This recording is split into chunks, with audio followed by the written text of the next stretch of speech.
probably a little bit better known for their gap schemes. You know, the counter, we call it, and the power, especially out of the Wildcat package. They do a really good job. You know, they're a veteran line that's very physical. They play real hard, and so you know that's our challenge. You know, be able to hold up in the run game and be in our gaps. We're supposed to be able to let Seymour find that spot. So it's a good challenge. You need to obviously stop the run game, but you also have to get some pressure on the quarterback because Jordan Matthews is such a weapon for them. Yeah, you do. But I'll go back. If you don't stop the run, it's not going to be in that situation. And when I watch their film, I think they've done an outstanding job of extending drives, running the ball when they had to finish a game or in the red zone. Those are all examples of when they've been very effective in the run game. You have a large number of seniors in your group. Mm-hmm. How big is this game to them? Well, I would hope it's the game, to be honest with you. For those seniors, it's the last home game for them.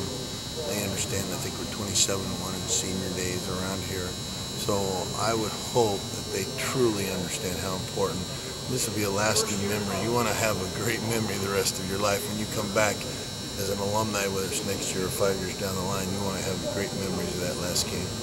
In terms of those guys, I know maybe the consistency, especially the past few weeks, hadn't been what you wanted, but just overall working with those seniors, what's this year been like, kind of working with that group of guys? From day one, they've been outstanding. They come to work every day. I have no issues with their attitude, work habits, those type of things.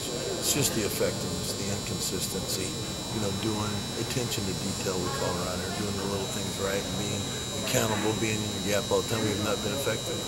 In terms of Marlon Wall's absence, has that, obviously there's a lot of guys up front, you play a lot of guys, but has it maybe just been a coincidence that without him as much the past couple of weeks, the play hasn't been as good, or is that not a coincidence? I don't know. I mean, I think I get the whole 8, and I think we play, you know, I don't think there would be any big blip in the screen, you know, that the next guy steps up and might move people around or whatever, but, you know, I think it's just a matter of everybody doing their job.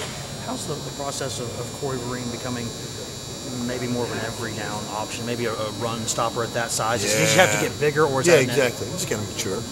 He got all the tools. You know, we're playing in effective downs, but you know, just this offseason is going to be critical for him.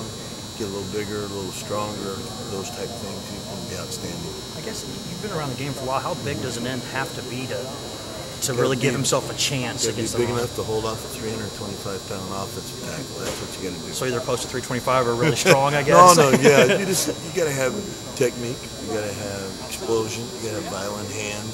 You got to play with leverage. You'll never have a 325-pound defensive end, but you got to utilize all those weapons to be able to be functional.